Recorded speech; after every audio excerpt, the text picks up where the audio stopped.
F ഡിയുടെ returns ഒക്കെ കുറഞ്ഞിരിക്കുന്ന സമയമായതുകൊണ്ട് തന്നെ എഫ് ഡി ഇൻവെസ്റ്റേഴ്സിന് കൺസിഡർ ചെയ്യാവുന്ന രണ്ട് ഡെറ്റ് മ്യൂച്വൽ ഫണ്ടുകളാണ് കോർപ്പറേറ്റ് ബോണ്ട് ഫണ്ടും ക്രെഡിറ്റ് അക്രൂവൽ ഫണ്ടും. ബാങ്കുകളുടെ ഇൻട്രസ്റ്റ് റേറ്റ് കുറവാണെങ്കിലും ബോണ്ടുകളുടെ ഈൽഡ് എല്ലാം നല്ല കൂടി തന്നെ നിൽക്കുന്നതുകൊണ്ട് വളരെ നല്ലൊരു എൻട്രി പോയിന്റ് ആണ് ഇത്തരം ഫണ്ടുകൾ ഇപ്പോൾ ഇൻവെസ്റ്റേഴ്സിന് നൽകുന്നത്.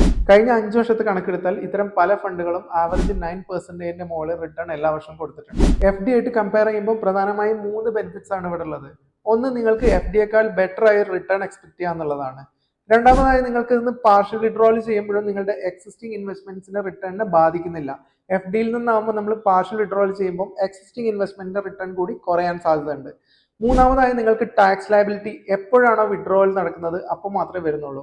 അതായത് നിങ്ങൾ എഫ് ഡിയിലാണെങ്കിൽ എല്ലാ വർഷവും ടാക്സ് ഫയൽ ചെയ്യണം. ഇവിടെയാണെങ്കിൽ നിങ്ങൾക്ക് എത്ര വർഷം കഴിഞ്ഞാണോ നിങ്ങൾ വിഡ്രോ ചെയ്യുന്നത് അപ്പോൾ മാത്രമേ നിങ്ങൾക്ക് ടാക്സ് ലയബിലിറ്റി വരുന്നുള്ളൂ. സ്ഥിരമായി ഒരു വരുമാനം ഇല്ലാത്തവർക്ക് അല്ലെങ്കിൽ റിട്ടയർമെന്റ് ലൈഫിലേക്ക് കിടക്കുന്നവർക്ക്, ഇങ്ങനെയുള്ള ആളുകൾക്കൊക്കെ ഇത്തരം ഫണ്ടുകളിൽ ഇൻവെസ്റ്റ് ചെയ്തുകൊണ്ട് മന്ത്ലി ഒരു പെൻഷൻ ക്രിയേറ്റ് ചെയ്യാൻ സാധിക്കും. ഇത്തരത്തിലുള്ള ഫണ്ടുകളെ കുറിച്ച് കൂടുതൽ നിങ്ങൾക്ക് അറിയാൻ താല്പര്യം ഉണ്ടെങ്കിൽ ഈ കാണുന്ന നമ്പറിൽ കോൺടാക്ട് ചെയ്യുക.